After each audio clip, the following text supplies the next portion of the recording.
ઘટના કરી હતી, શું કહેશો? હવે એ ઘટનામાં તો એવું બન્યું હતું કે અમે ભૂખ્યા હશે કદાચ અને અમારા બાળકને ઉપાડી ગયા. સારવાર ના થઈ હોય તો જ આ ભૂખ્યા ના થયા હોય. પણ મુદ્દો લાવવામાં આવ્યો, કેવો માહોલ છે? વહેલી સવારે જે મુદ્દો લાવવામાં આવ્યો એનો માહોલ નહીં થયા. ગામમાં કેવો માહોલ? ગામમાં શોકજનક વાતાવરણ સર્જાય.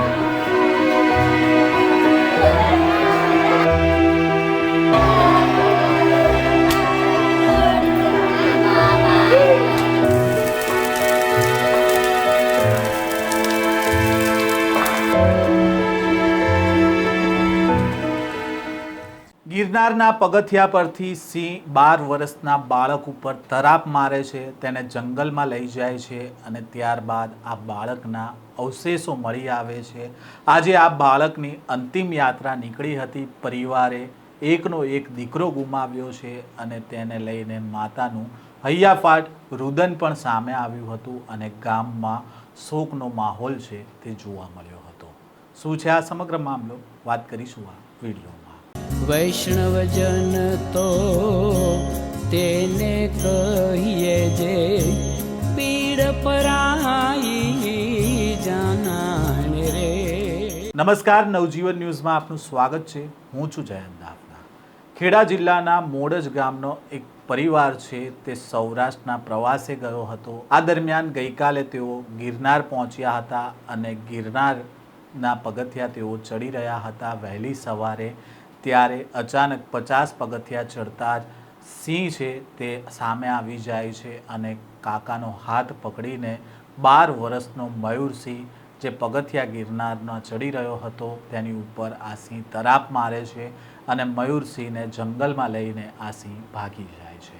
ત્યારબાદ ત્યાં દોડધામ મચી જાય છે, બૂમાબૂમ થાય છે અને પોલીસ અને વન વિભાગને જાણ પણ કરવામાં આવે છે અને ત્યારબાદ વન વિભાગ જંગલમાં સર્ચ ઓપરેશન શરૂ કરે છે. આ દરમિયાન મયુરસિંહના કેટલાક અવશેષો છે તે મળી આવે છે. સાથે જે સિંહે શિકાર કર્યો હતો તેની ઉલટીમાંથી પણ મયુરસિંહના અવશેષો છે તે મળી આવ્યા હતા. આ સમગ્ર મામલામાં વન વિભાગે 2 નરસિંહ અને 1 માદા સિંહને પાંજરે પૂર્યા છે. તો બીજી બાજુ આજે મયુરસિંહના અવશેષો છે તેમના પરિવારને સોંપવામાં આવ્યા હતા અને આજે મયુરસિંહ જે 12 વર્ષનું બાળક છે તેની અંતિમ યાત્રા ખેડા જિલ્લાના મોડજ ગામે આજે મયુરસિંહની અંતિમ યાત્રા નીકળી હતી અને અંતિમ યાત્રામાં મોટી સંખ્યામાં ગામના લોકો પણ હાજર રહ્યા હતા અને આ જે અંતિમ યાત્રા હતી તેની અંદર માતાનું હૈયાફાટ રુદન છે તે પણ જોવા મળ્યું હતું. કારણ કે માતાએ એકનો એક દીકરો ગુમાવ્યો હતો. તેમણે સપને પણ નહોતું વિચાર્યું કે જ્યાં તેઓ આનંદ માણવા માટે જઈ રહ્યા છે ત્યાં તેમના એકના એક દીકરાને મોત મળવાનું છે. પહેલાં તો આ જે ઘટના બની હતી તેને લઈને પરિવારજનો શું કહી રહ્યા છે, સાથે જ સ્થાનિક ધારાસભ્ય અર્જુનસિંહ ચૌહાણ પણ ત્યાં પહોંચ્યા હતા અને તેમણે આ ઘટનાને લઈને શું કહ્યું છે તે પણ સાંભળીએ. હવે એ ઘટનામાં તો એવું બન્યું હતું કે અમે વહેલા જે ગયા તો નીકળ્યા અને સિંહો બેઠેલા હતા એવું લોકવાયકા ચર્ચાતી હતી અને ભૂખ્યા હશે કદાચ અને અમારા બાળકને ઉપાડી ગયા. એ ભૂખ્યા હોવાના કારણે એની કોઈ સારવાર ના થઈ હોય તો જ ભૂખ્યા હોય અથવા તો એને જે દેખરેખ રાખી હોય તો જ આ ભૂખ્યા ના થયા હોય. પણ નહીં દેખરેખ રાખવાના કારણે અમારા બાળકનો ભોગ આ ભૂખ્યા સિંહ હોય એ લીધો. વહેલી સવારે મુદ્દો લાવવામાં આવ્યો, કેવો માહોલ છે?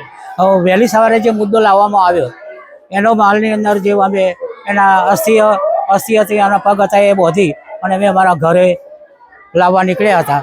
ઘરે લાવવા નીકળ્યા પછી ગામની અંદર પણ લોકવાયકાના કારણે ઘણા માણસો એવા ભેગા થયા હતા. ગામમાં કેવો માહોલ છે? ગામમાં શોકજનક વાતાવરણ સર્જાયું છે અને લગભગ જોઈએ તો ગામની અંદર તો જે વહીવટ કરતા હોય એમનો જ મોટાભાગે દોષ કાઢતા હોય છે. મારું નામ છે માધાભાઈ હેમાભાઈ અને અમે તો જુનાગઢના એટલે સૌરાષ્ટ્રના પ્રવાસે ગયા હતા. જુનાગઢ ગયા. જુનાગઢની અંદર તો ગયા 50 પગથિયા ચડ્યા અને અચાનક પછી અમારું ટોળું જતું હતું. પછી અચાનક વાઘણે હુમલો કર્યો. પછી થોડાક આમ ભાગ્યા એમાં આ ભાઈને ઉઠાવી લીધું પણ તો આગળ કોઈ લાચની સગવડ નહીં. જે રોડ ઉપર પગથિયા ચડતા હતા એ ઇંગરોની સગવડ નહીં. કોઈ ફોરેસ્ટ ખાતાવાળા નહીં, કોઈ પોલીસનો સેવાઓ નહીં, બિલકુલ જે અંદર જેવું ચાલતું છે એવું મને લાગે છે. બધા કોઈ સેવા કે એવું કશું છે નહીં. મૃતદેહને ઘરે લાવવામાં આવ્યો છે, કેવો માહોલ છે? આખું ગામ શોક ને એ બની ગયું છે. મારા મત વિસ્તારમાં મોદજ ગામ એક પરિવાર સાથે બધા જાત્રા કરવા ગયેલા જુનાગઢમાં. આ મયુર નામનો બાળક પણ પરિવાર સાથે જુનાગઢની તળેટીમાં પગથિયા ઉપર મંડાણ જ્યારે કર્યું ત્યારે જ એના કાકાના હાથમાંથી જ આ સિંહે એનું મારણ કર્યું છે અને બાળકનું મૃત્યુ થયું છે. પરિવાર માટે આ દુઃખદ ઘટના, કલ્પના બહારની ઘટના છે. પૂરો વિસ્તાર, આપ જોઈ રહ્યો છો, સમાજ આ શોકમાં સહભાગી થવા આવ્યો છે. ભગવાન એના આત્માને શાંતિ આપે એવી વિશેષ પ્રાર્થના કરીએ છીએ. સરકારશ્રીમાં ગઈકાલે પણ અમે રજૂઆત કરી હતી. ગઈકાલ ઘટના થઈ ત્યારથી જ વન વિભાગ, અહીંના કલેક્ટર અને ખેડા જિલ્લાનું આખું તંત્ર મારા સંપર્કમાં છે. હજુ પણ જે પણ નાણાકીય સહાય થાય, દીકરો તો ગુમાયો છે, પણ સરકારમાંથી જે સહાય થાય એનો અમે પૂરો પ્રયત્ન કરીશું. ફરી એકવાર સદગત આત્મા માટે પ્રાર્થના કરીએ છીએ.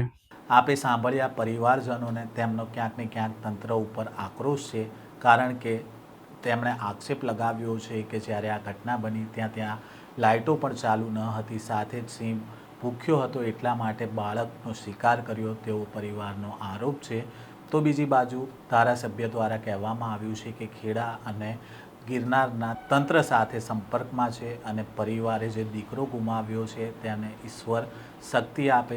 સાથે તેમણે કહ્યું છે કે જે વળતરની કિંમત છે તે પણ ચૂકવવા બાબતે સરકારને રજૂઆત કરવામાં આવી છે. તો બીજી બાજુ આજે જ્યારે અંતિમ યાત્રા નીકળી ત્યારે ગામમાં શોકનું વાતાવરણ જોવા મળ્યું હતું. માતાના હૈયાફાટ રુદાનના કારણે વાતાવરણ ગમગીન બની ગયું હતું. માતાની આંખમાંથી આંસુ સુકાતા ન હતા, કારણ કે તેમણે એકનો એક દીકરો ગુમાવ્યો હતો અને જ્યારે અંતિમ યાત્રા નીકળી હતી ત્યારે સૌ કોઈની આંખમાં આંસુ આવી ગયા હતા, કારણ કે બાળકના માત્ર કેટલાક અવશેષો જ પરિવારને મળ્યા હતા. વધુ સમાચારો સાથે ફરી મળીશું. નવજીવન ન્યૂઝ સાથે જોડાયેલા રહેજો.